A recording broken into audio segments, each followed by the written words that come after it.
we're not trying to tell you what Canadian cuisine is, but we're trying to highlight the best of the Canadian products that we can get now, whether that be, hand dive scallops from St. John's on the East Coast, or sablefish from the West Coast.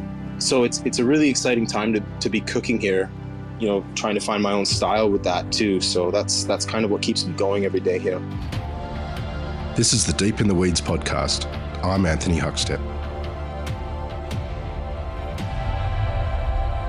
What is Australian cuisine?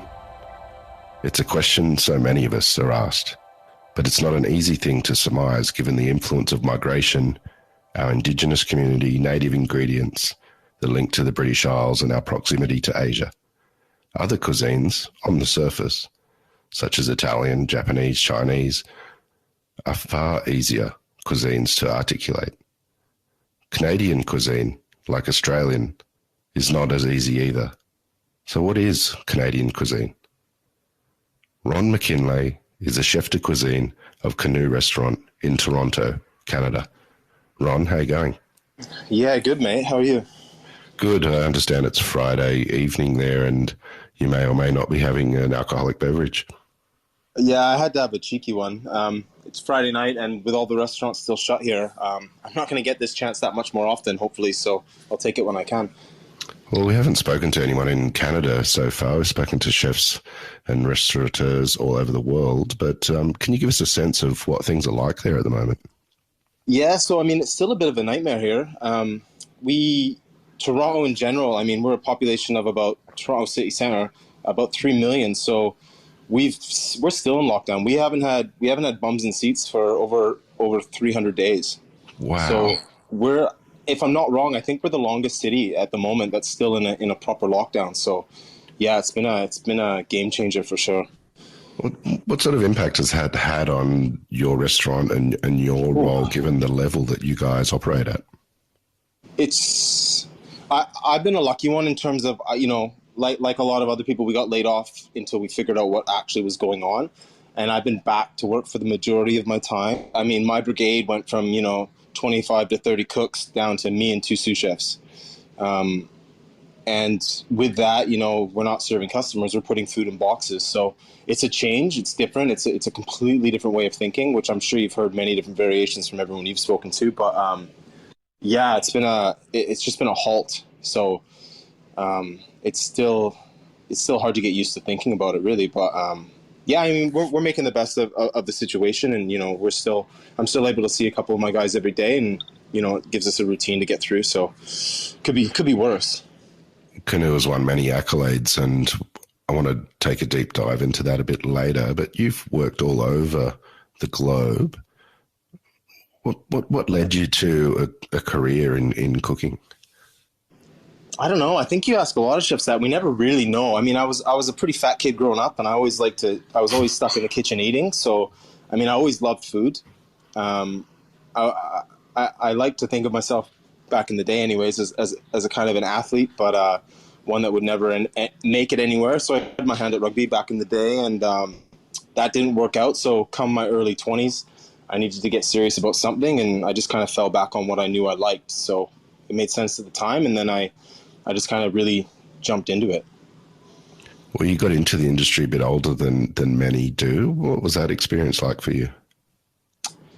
It had its good points and its strange points, I guess. I'm also not a small guy, so walking into most kitchens when you're 25, 26, in the normal culinary world, you're at a senior level. You're a junior sous, you're a sous chef here and there, and I didn't know what the hell I was doing, and I didn't look particularly young either. So that made me, if anything, that just made me really put my head down and learn as fast as I could.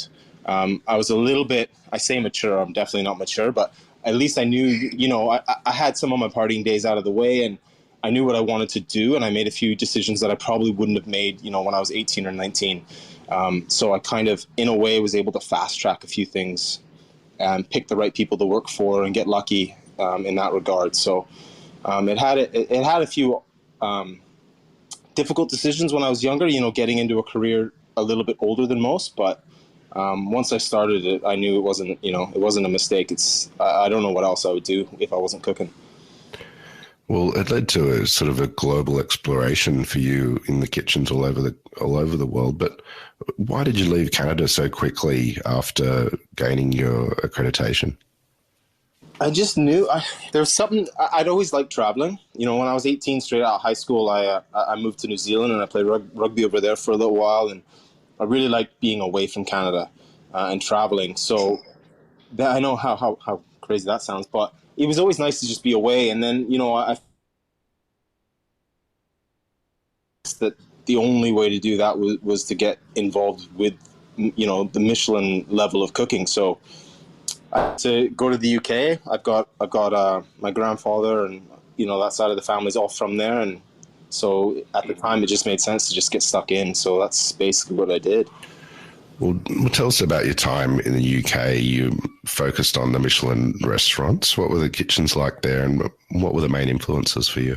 The majority of my time, I only worked for one chef when I was there. I bounced around a few kitchens, but for the most part, I stayed in Edinburgh, and I worked for a chef named Tom Kitchen, who, now you talk about top flight cooking, and he's kind of he's always in the mix with conversation. He's up there.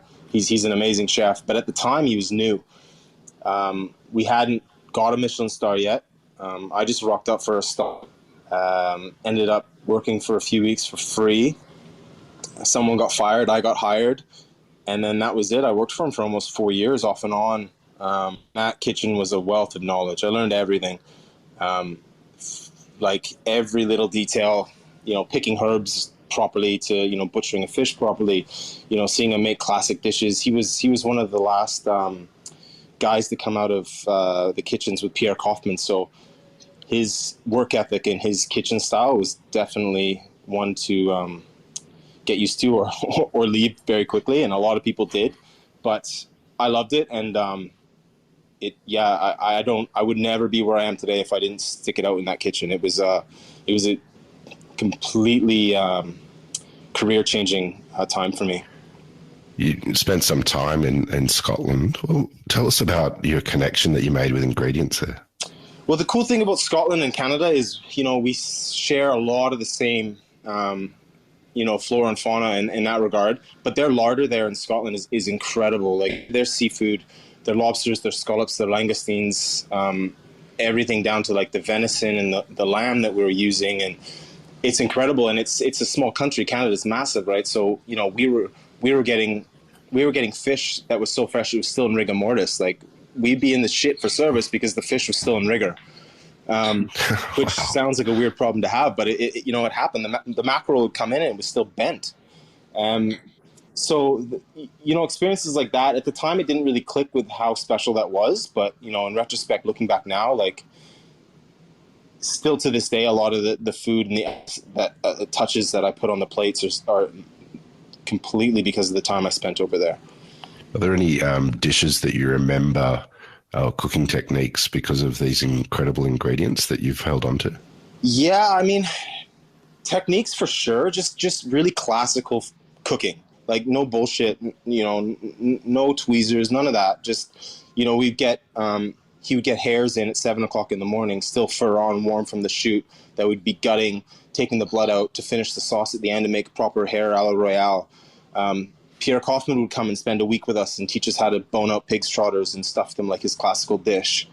Things like this that you talk about now, and it still kind of gives me goosebumps sometimes thinking about it. At the time, I was so in the shit that I didn't realize how incredible it was. Like Kaufman, just to be honest, he just scared the hell out of me. But looking back now, it's crazy. We had Anthony Bourdain come in and film an episode of The Restaurant. We had a lot of different rock star chefs come through the kitchen because at the time Tom was an up and coming chef. He was the youngest at the time Michelin star chef in Scotland, and there was no social media back then, so everyone was just crowding in to get in there. It was an experience for sure. You ended up in Australia in 2010. What brought you here? I think because I was almost about to turn 30 and you could get a visa. So I know I still wanted to do my traveling and I wanted to learn. And my flatmate in Edinburgh that I also worked with in the kitchen, he was Aussie. And he was telling me about the Aussie food scene. And, it sounded cool. At the time, Cutler & Co. was just starting to be a thing. And there was some big emerging chefs in Sydney. So I got my visa, hopped on a plane, and that was it. I went there. I didn't have any job lined up. I ended up coming during, the Melbourne tennis, what is it, the Australian Open. So there was nowhere to stay. Like, it was a nightmare, but you live and learn. But yeah, so that's what got me there initially. And then I ended up getting a job at Embrace back in the day, which didn't last that long, but I didn't stay there too long. But, and in that kitchen, the first person I met there was Adam Liston, who's now running Chabot Show in Adelaide.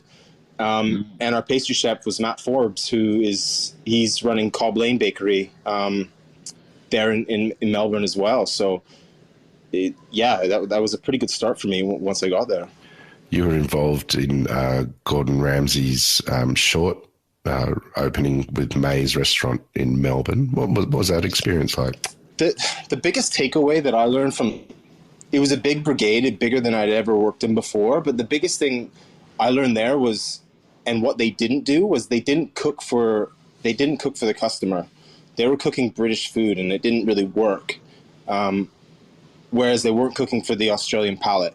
And I think that was a real big eye opener for me later on. You got to cook for who your guests are, not for yourself.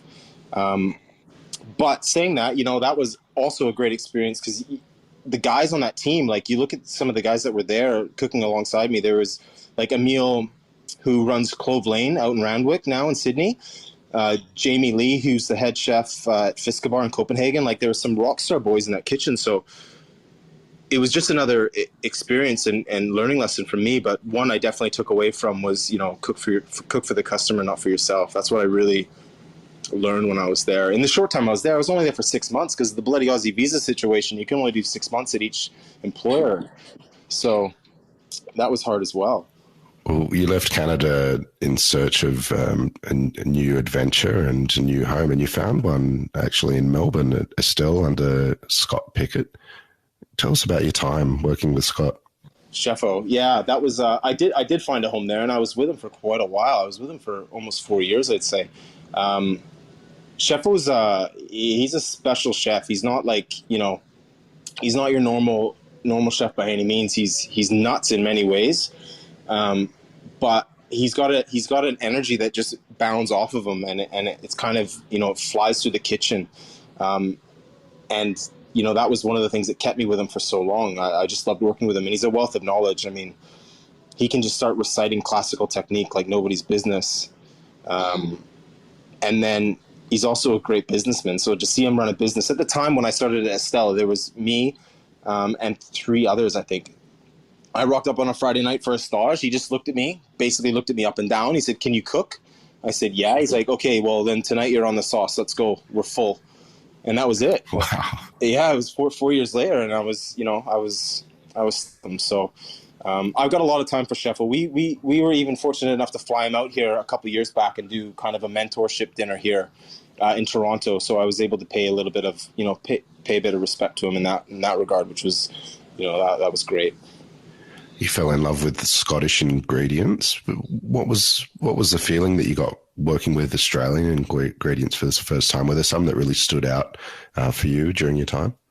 Yeah, it's really cool when you start going from country to country. You see similar ingredients, but what you take with you is the technique wherever you go. So, I could take what I was doing with classical food in Scotland and use that technique in Australia with Australian ingredients. I mean, there was some really cool. I mean, Australia's amazing ingredients, but like the milk-fed lamb from Flinders Island, that was incredible. Even like saltbush, wattle seed, lemon myrtle, pig face. Working with barramundi, kingfish, warrigal greens, Davidson plums. Like, there's so much stuff that we don't have in Canada or in Scotland. So the flavor profiles are completely different. And in that same way, I learned how to use that there. And then now I come back to Canada and I'm able to use the techniques I learned on those vegetables to things here, or not vegetables and proteins. And I'm able to use, it forces you to be adaptable with ingredients and just trust technique, which is, a great thing about cooking. Tell us about what your cooking was like at that stage. It's obviously evolved so much more with Canoe, but prior to getting back to Canada, how was your cuisine and what was your cooking like? Very regimented. Working in Scotland was very, very straight to the point. You do it this way and that's it. Everything has to be perfect. Working for Sheffo, every day was different. And that really taught you to think outside of the box, which was great. And I still do that to this day. I think, using all those crazy Australian ingredients, the great thing about that is I'd never cooked with them before. So you have to think of 10 different ways to cook with something and you mess up a lot. But I mean, those times working with Sheffield, the benefit of having him, he was just a wealth of knowledge. So he'd have an idea what he wanted to do, and then he'd kind of that on me. And I was so used to working with him, it was second nature. So I kind of wanted, and we worked really well together in that regard. So, I knew his flavor profiles. I knew what he was looking for. So I didn't have to think in terms of how I wanted it. I just knew how he wanted it. This episode is proudly supported by Montague Plums, handpicked for you. So the eating experience of our plums is sweet. That's a primary driver. It's got to be sweet, but it's also got to have enough acid, because the mix of acid and sugar is what gives fruit its flavour. And in a plum, it tends to be slightly higher acidity. And then a really nice, full, not dry, but juicy explosion of juice into your mouth as you bite into it. That's nirvana for us in terms of a plum. For more information, go to montague.com.au. You ventured back to Canada and moved to Toronto. Why did you focus on Toronto?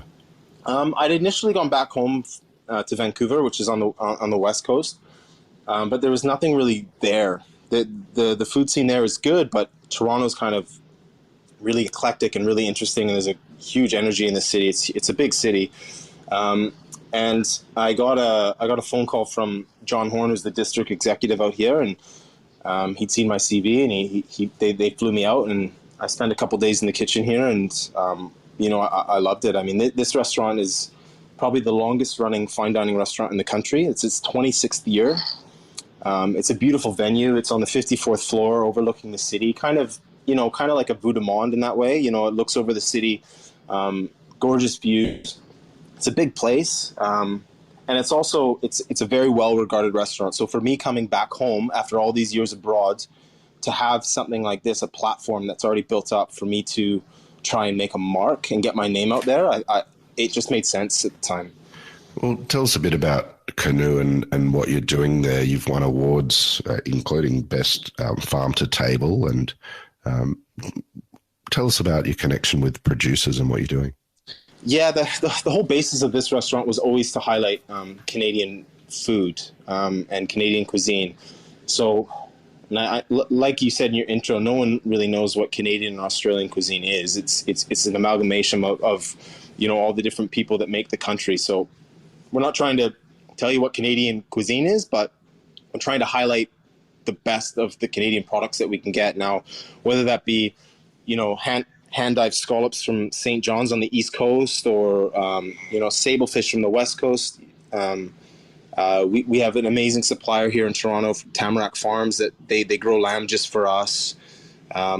So it's a really exciting time to be cooking here. It's taken a couple of years to really get in touch with the suppliers here myself, because I'm still quite new to the city, but starting to get comfortable with that now, and trying to find my own style with that too. So that's kind of what keeps me going every day here. Well, tell us about Canadian cuisine. I know you just said it's very hard to explain, but can you give us a sense of, what is going on in Canada, and what are the influences? Well, Toronto itself, it's very multicultural. There's everything. I mean, you can go out and get good Japanese. You can go down to Chinatown and get some noodles or some wonton. There's amazing Greek food up on the Danforth. There's kind of everything. It reminds me a lot of Melbourne in that sense, in terms of a lot of different ethnicities all just coexisting in one small little area, making it really eclectic, and it makes it really fun to eat out here for sure. The food scene here is very, very underrated, I believe. We're kind of like a small New York in that way. I think it's so to say what Canadian cuisine is, I don't know. I really don't, but I know that we have amazing products here, and our suppliers are second to none. That in another few weeks, or I guess another couple months, we'll be getting the best chanterelles I've ever seen come out of Saskatoon, which is in the prairies. Ontario morels right now are kicking off, and they're stunning. So there's so much bountiful stuff here. The thing is, the country's massive, so you just have to be willing to. A lot of people talk about local cuisine, but local to us, it means from coast to coast, just getting the best stuff we can. Give us a couple of dishes of yours that exemplify sort of where your cooking is at. I know recently I was fascinated by a dish using Atlantic halibut that you larded, but is there some dishes that you can sort of run through that give us an idea of what you're doing? Yeah, well, I mean, that's a fun one. That's something we're working on right now. So my cooking's really based on classical cuisine for sure, just trying to make it modern as best we can. So, for instance, the halibut, it's wild caught hallie from the East Coast, and larding is an old school process, where you take pork back fat and you put it through meat to give it some marbling. So instead of that, we've taken some smoked sablefish from the West Coast, wrapped that in some sea lettuce that's foraged in the East Coast, and we use that as the fat, and we've stuffed it inside the halibut. So, that's pretty cool. It's taking old school cuisine using Canadian ingredients and putting it on the plate in a simple modern interpretation. So I think that kind of sums up what we're trying to achieve here. It's warming up where you are at the moment. What sort of ingredients are popping up because of the warmer weather? A lot of stuff is going to start coming up soon, which is really exciting. A lot of different pine cones, pine catkins, which is like the tiny, tiny pine cone before it pollinates, which will turn into capers. There's wild garlic flowers, ramps, morels, lobster mushrooms, lots of stuff like that are going to start kicking off soon. Yeah, it's a really cool time to be cooking right now. So hopefully we get customers soon. But I mean, we missed out on the spring last year completely. So it's nice to see these ingredients rolling in. So, and we're not open, so we're preserving. We're taking them in, we're drying them, we're pickling them, we're getting them ready for the years ahead, so we can still use them, and the customers can still see some of the Canadian produce when they come and eat here. Well, given that experience, what sort of impact is that having on your cooking, and what has the impact of being shut so long had on you?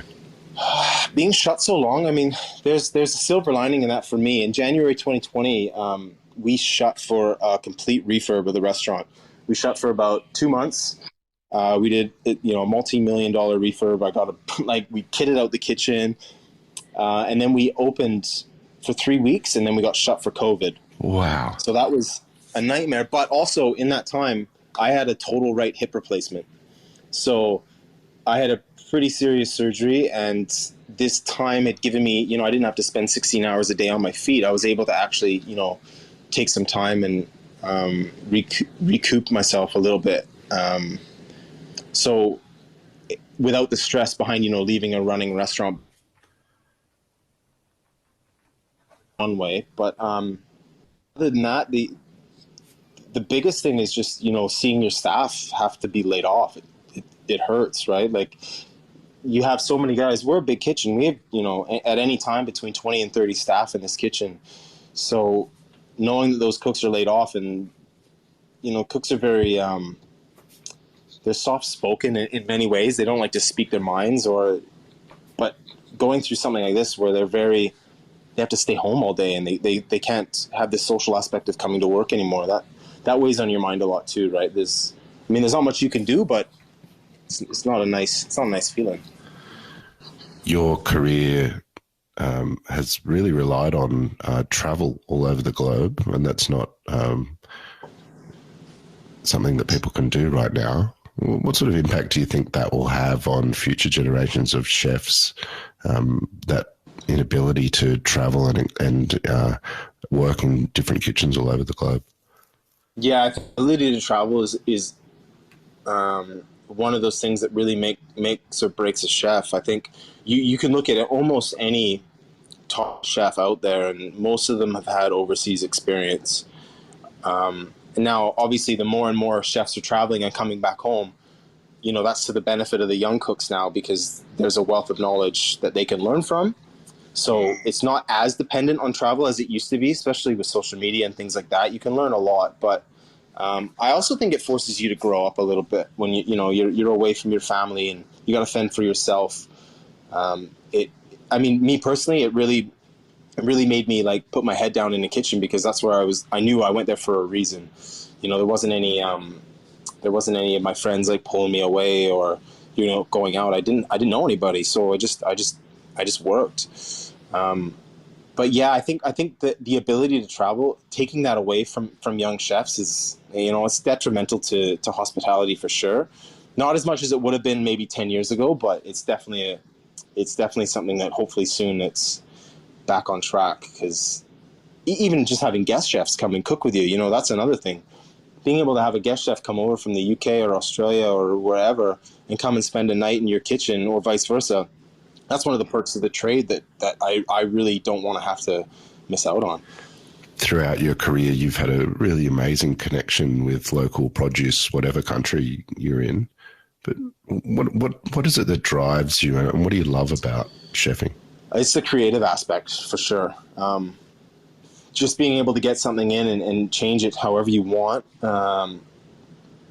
That's one thing that's been taken away through this pandemic is the creativity. Now, of course, there's creativity in putting food in boxes and delivering, because you got to think in a completely different way. But that's one thing that gets me out of bed every morning, is knowing that, I've got 20 whole lamb coming in today. What am I going to do with it? On Wednesday, I'm getting scallops from the East Coast. I'm pretty excited to make a sauce from the skirts and dry the coral on them. And what am I going to do with that? And those are the things that really get me going. I'm not one to sit in an office. I can't stand that. So whatever keeps me busy in the kitchen and keeps me thinking is definitely what excites me. In the hospitality industry, there's a really rare and lovely connection between Australian and Canadians, with Australians going to Canada to work and vice versa. Why do you think that they click so well in the kitchen and in the front of house? Yeah, I don't know. It definitely is. I mean, we're both Commonwealth countries. I think we share a lot of similarities in many ways, especially with the multicultural aspects of both countries being, kind of built on other nations. But I think, Aussies just like to have a laugh, which is good. Sometimes too much, to be fair. But when I moved to Australia, I was taken in with open arms. So it's the same when they're here, especially in our kitchen. But how are things looking at the moment? Is there an expectation to open up soon? And what are you looking forward to when that happens? Yeah, so I think in the next week or two, we're going to be allowed to open patios. That's the first step. It's baby steps here for sure. So that's the first stage. And once that happens, it's another 20 or so days before the next phase, and then another 20 days before we can have customers in the restaurants. So we're still a month and a half to 2 months away from opening the doors here, because we don't have a patio. But there's a buzz in the city for sure. Like, it's starting to warm up. Like you said, it's shorts weather. People have had enough of it for sure. Like, it's all understandable why we had to do it, but people have definitely are definitely ready to eat out now. Like, down by the water every day, people are just out ready. They're barbecuing, they're grilling, they're having fun again. It's a good time to open the city back up, and I think it's a safe time to do it. So everyone's really looking forward to it, and I'm pretty sure once the doors open, everything's gonna be busy right away for sure. I'm looking forward to it. I mean, I get to bring back my cooks. We get to get this kitchen pumping again. So, we only had a few weeks since the refurb, so it's basically still an untouched brand new kitchen that we get to to show off. Essentially, it's an open kitchen. It's lovely. It's an amazing view of the city up here, and there's a lot of dishes that we really want to. It's not in boxes anymore, so we're definitely ready. Well, Ron, hopefully that happens sooner rather than later. We've loved having you on Deep in the Weeds today to share your story. Good luck with everything. Please keep in touch, and we'll catch up again soon. Yeah, absolutely. Thanks very much, man. Good to talk to you. This is the Deep in the Weeds podcast. I'm Anthony Huckstep. Stay tuned as we share the stories of Australia's hospo community, suppliers and producers in search of hope during this pandemic. Special thanks to executive producer Rob Locke for making this all happen. Follow us on Instagram at Deep in the Weeds Podcast or email us at podcast@deepintheweeds.com.au. Stay safe and be well.